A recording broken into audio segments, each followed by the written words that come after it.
Hello all, இன்னைக்கு big pass வீட்டில் ஒரு பெரிய எவிக்ஷன் நடக்க போகுது. ஸோ நம்ம எல்லாருமே எதிர்பார்க்காத ஒரு எவிக்ஷன் தான் சொல்லலாம். ஸோ என்னன்னு சொல்லிட்டு நம்ம டீட்டெயிலாக பார்க்கலாம். நம்ம ஸ்ருதிகா சொன்ன டாப் 13 இருக்கு இல்லையா? ஸோ அதுக்கப்புறமேட்டு தான் வந்து இல்லைனா அதை பேஸ் பண்ணி தான் வந்து இந்த எவிக்ஷன் நடந்திருக்கு மக்களே. ஸோ இதில் வந்து எல்லார்கிட்டையும் வந்து பிக் பாஸ் ஒப்பீனியன் கேட்டிருக்காங்க.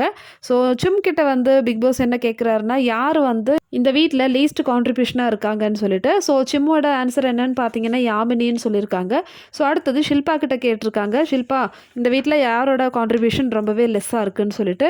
ஸோ அதுக்கு வந்து ஈடனை சொல்லியிருக்காங்க. ஸோ அடுத்தது கரண் கிட்ட கேட்டபோது கரனோட ஆன்சர் வந்து யாமினி தான்.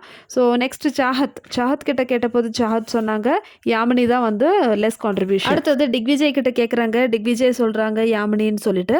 ஸோ இனிமே தான் வந்து இந்த கேம் வந்து சேஞ்ச் ஆகுது பாருங்க. அடுத்தது ரஜித் கிட்ட கேட்குறாங்க, யார் இந்த வீட்டில் லெஸ் கான்ட்ரிபியூஷன் சொல்லிட்டு. ரஜித் சொல்கிறாங்க திக்விஜயை. அடுத்தது விவின் சொல்கிறாங்க திக்விஜய். அவினாஷும் வந்து திக்விஜய் தான் வந்து லெஸ் கான்ட்ரிபியூஷன்.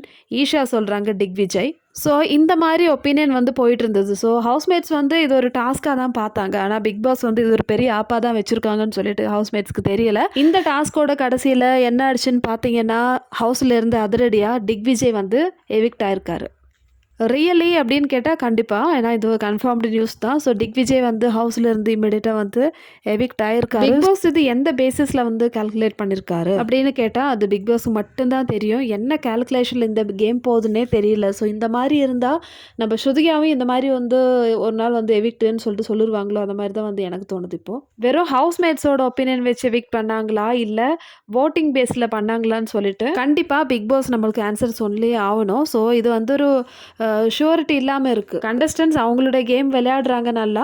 ஆனால் திடீர்னு வந்து இந்த மாதிரி ஒரு எவிக்ஷன்லாம் சொல்லும்போது அது கிளியராக இருக்கணும். இந்த நிலைமை திடீர்னு நம்ம ஸ்ருதிகாவுக்கு வந்துடுச்சுன்னா யோசிச்சு பாருங்க, நம்ம எங்கே போய் புலம்புறதுன்னே தெரியல.